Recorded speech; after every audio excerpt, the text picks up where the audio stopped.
మీరు ఇప్పుడు జనాల్లోకి వస్తున్నారు. ఇంతకుముందు అంటే అంతగా కనిపించేవాళ్ళు కాదు. ఇప్పుడు ఎక్కువగా వస్తున్నారు. సో ఎంత పాజిటివ్ ఉంటుందో అంతే నెగెటివ్ కూడా ఉంటుంది. సో కొంతమంది పాజిటివ్గా ఆలోచించే వాళ్ళు ఓకే ఆయన లేకపోయినా ఈవిడ నడుస్తున్నారు, అందరికీ మంచి చేయాలని బయటకు వెళ్తున్నారు అంటే, కొంతమంది వేరేగా విమర్శిస్తారు నెగిటివ్గా ఆలోచించే పీపుల్. సో మీరు దీనికోసం ఏం మాట్లాడతారు? అలా ఆలోచించే పీపుల్కి నేను ఎలా ఆలోచిస్తానంటే, బేసిక్గా నేను ఏ వ్యక్తి గురించి నాకు తెలియంది, నేను నా ఓన్ మైండ్ తోటి తెలియంది నేను వాళ్ళ గురించి ఆలోచించను. నేను ఏదైనా ఫేస్ చేస్తేనో, నేను ఏదైనా వాళ్ళ గురించి తెలుసుకుంటేనో, వాళ్ళతో నాకు పరిచయం ఉంటేనో, వన్స్ నాకు తెలియకుండా నేను వాళ్ళ గురించి ఏదైనా మాట్లాడుతున్నా అంటే నాకేం పని లేదని అర్థం. రెండవది, విమర్శిస్తున్నా అంటే వాళ్ళ ఎదుగుదలను నేను ఓర్చుకోవట్లేదని అర్థం. అంటే మనిషి మనస్తత్వం చెప్తున్నాను నేను, ఉమెన్ కామన్గా. కష్టం వాళ్ళది, వాళ్ళ శ్రమ వాళ్ళది, ఎవరిదైనా. ఈ రోజు నేను బయటికి వెళ్తున్నాను కాదు, రేపు ఇంకో ఉమెన్ రావచ్చు, ఇంకో మెన్ రావచ్చు.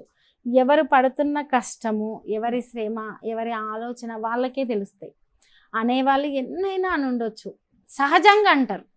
అనడం అనేది సహజ లక్షణం అయిపోయింది ఇప్పుడు. కానీ నేనేందో నాకు తెలుసు, నా ఆలోచన ఏందో నాకు తెలుసు, నేను ఎందుకు బయటకు వెళ్తున్నానో నాకు తెలుసు, నేను ఏం చేస్తానో, నేను ఎంత శక్తివంతంగా పనిచేయగలుగుతానో నాకు తెలుసు. ఇక అనేవాళ్ళది ఏముంది, ఖాళీ సమయం దొరికిందేమో అంటున్నారేమో అనుకుంటాను అంతే. ఎప్పుడైనా అలా ఫేస్ చేశారా రజనీ? అంటే ఈ 1 yearలో ఎప్పుడైనా అలా ఫేస్ చేశారా? లైక్ లేదు, నేను బేసిక్గా అందరూ ఫేస్ చేశారా అది అని అడుగుతున్నారు. కానీ నేను ఎట్లా అంటే, ఎంతసేపు నేను ఏదో ఒక వర్క్, ఫస్ట్ పొలిటికల్గా వర్క్ కావచ్చు, లేదు నా కుటుంబం ఫైనాన్షియల్గా కొంచెం గిటాన్ కావడానికి కావచ్చు, లేదు నా పిల్లలతో టైం స్పెండ్ చేయడం, నా కుటుంబము, ఇంకేదైనా ఖాళీ టైం ఉంటే బుక్స్, ఇంకేదైనా టైం ఉంటే కొంచెం ఈ మధ్య రికార్డింగ్, అట్లా ఖాళీ స్పేస్ అనేది లేకుండా నేను పెట్టుకుంటున్నా. కాబట్టి నా దగ్గరకు వచ్చి విమర్శించే వాళ్ళు, నా దగ్గరకు వచ్చి అనేవాళ్ళు ఇప్పటి వరకైతే లేరు. ఒకవేళ ఎవరి దగ్గరనన్నా ఎవరన్నా అంటే వాళ్ళు వచ్చి చెప్పినా నేను పెద్దగా పట్టించుకోను, ఎందుకంటే అది నేను కాదు కాబట్టి. నేను అయినప్పుడు నేను పట్టించుకోవాలి, అవును కదా అవునా అని. నేను కాందో లేకపోతే ఇంకోటో ఆ మాటే కదా, ప్రాక్టికల్గా నిరూపించని వాటికో, ప్రాక్టికల్గా జరగని వాటికో ఉట్టి మాట అనే దాని గురించి నేను నా మైండ్ను లేకపోతే ఇంకేదో నా థింకింగ్ను దాని మీద పెడితే అసలు స్ట్రగుల్ని వదిలేసినట్టే. అసలు నేనేం చేయాలనుకునేది అది వదిలేసాను. నేను అంత అల్పంగా అంత చిన్నగా ఆలోచించదలుచుకోలేదు ఒకటి. రెండోది, నాకు చాలా పని ఉంది, చాలా వర్క్ ఉంది, చాలా పెద్ద బాధ్యత పెట్టుకొని పనిచేస్తున్నాను నేను. ఇక ఉమెన్ కదా, బయటకు వచ్చినాం, హస్బెండ్ లేదు, హస్బెండ్ ఉన్నోళ్ళనే అంటున్నారు, లేదు ఒక హై పొజిషన్లో ఉన్న వాళ్ళనే అంటున్నారు, సహజంగా అంటారు అనుకుంటున్నాను నేను. ఏదో ఒకటి అనే సొసైటీలోనే ఉన్నాను అనుకుంటున్నాను నేను. అండ్ మీరు సాయి చంద్ర గారు కలిసి చేయాలనుకున్న పనులు అంటే డ్రీమ్స్ లాగా మిగిలిపోయినవి, లైక్ ప్రజల కోసం కావచ్చు, పిల్లల కోసం కావచ్చు, ఫ్యూచర్ కోసం కావచ్చు, ఏమైనా పనులు అలా మిగిలిపోయినాయి? ఇప్పుడు సాయి లైఫ్ చాలా షార్ట్ లైఫ్ అండి. అంటే చాలా మంది నా దగ్గర కామన్గా కూడా, అంటే కొంతమంది కొన్ని రకాలుగా ఇట్లా కంపేర్ చేస్తారు. అంటే ఇందాక కూడా నేను వెన్నెలను కలిశాను కాబట్టి చెప్తున్నాను, గద్దరన్న వాళ్ళు.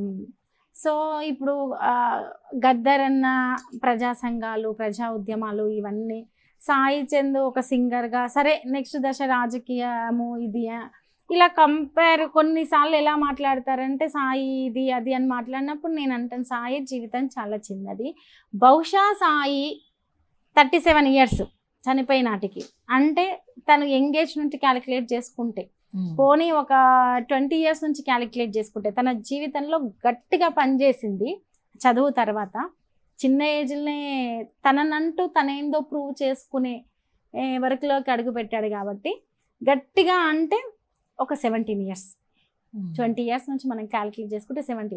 ఈ 37 yearsకి సాయి ఇంత పవర్ఫుల్గా పనిచేయగలిగితే ఇంకో 30 years ఉంటే సాయి ఏ స్థాయిలో ఉండేవాళ్ళు.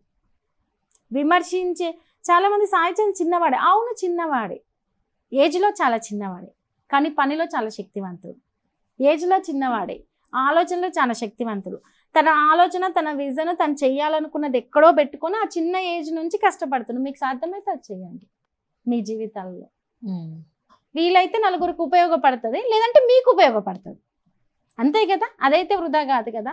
సరే సాయి జీవితంలాగా అందరి జీవితం ఉండదు, ఏదో కామన్ లాంగ్వేజ్లో మాట్లాడుకుంటే అదృష్టం బాగాలేదు, లేకపోతే ఇంకేటో జరిగింది.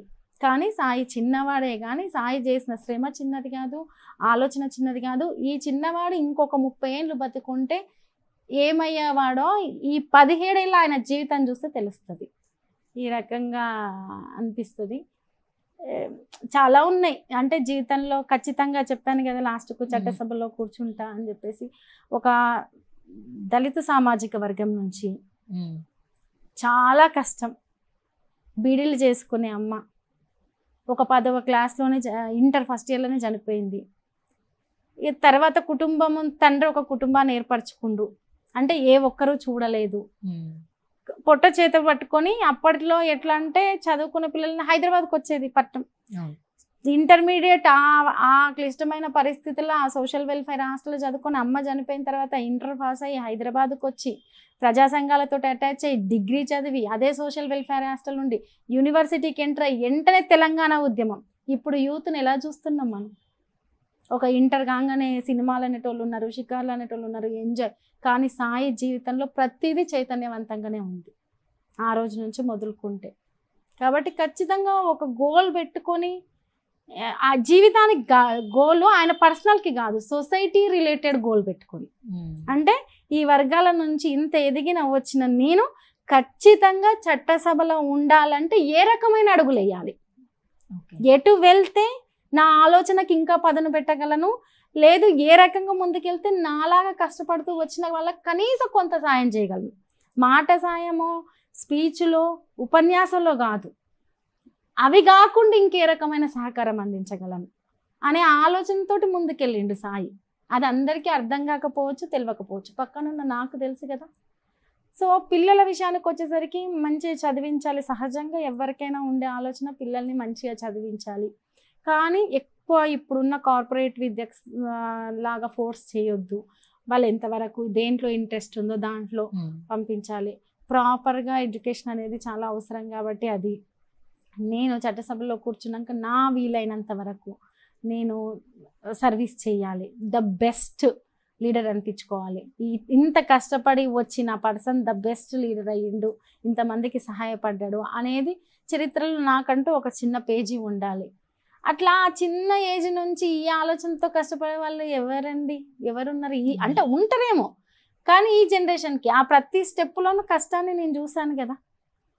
కాబట్టి నేను బయటకు వచ్చాను. అందరికీ అనిపించవచ్చు ఏముంది హస్బెండ్ ఇది ఎంతో కొంత రాజకీయాలతోటి ముడిపడిన జీవితం కాబట్టి ఆర్థికంగా ఉండొచ్చు, ఇంట్లో ఉండి అంటే ఉచిత సలహాలు వస్తుంటాయి అనమాట. కొన్నిసార్లు ఇంట్లో ఉండి పిల్లల్ని చూసుకోవచ్చు కదా అంటే వాళ్ళు వచ్చి పిల్లల్ని చూస్తున్నట్టు చెప్తుంటారు. చూసుకునేది నేనే, కష్టపడేది నేనే, నా కుటుంబాన్ని పోషించుకుంటున్నది నేనే, నా పిల్లల్ని చదివిస్తున్నది నేనే. అయినా కూడా ఏదో మనం బయటికి వెళ్తున్నంత మాత్రాన మనము ఏది చూసుకుంటున్నలేనట్టు లేదు, ఇంకేదో మనకు ఇంకెక్కడి నుంచో 4 రకాల సహకారం వస్తున్నట్టు ఇలా మాట్లాడే వాళ్ళు ఉంటారు. నేను చూస్తా, నవ్వుతా, ఆశ్చర్యం అనిపిస్తుంది. ఇంత చిన్న మైండ్ సెట్స్ ఏంది వీళ్ళయ్యి అనిపిస్తుంది. సహజంగా వదిలేస్తా.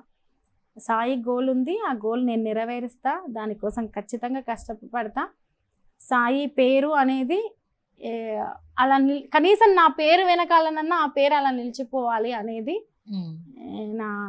నా కనీసం కాదు, ఆయన పేరుతో ముందల కనీసం నాకు ఒక సార్థకత ఉండాలనేది నేను.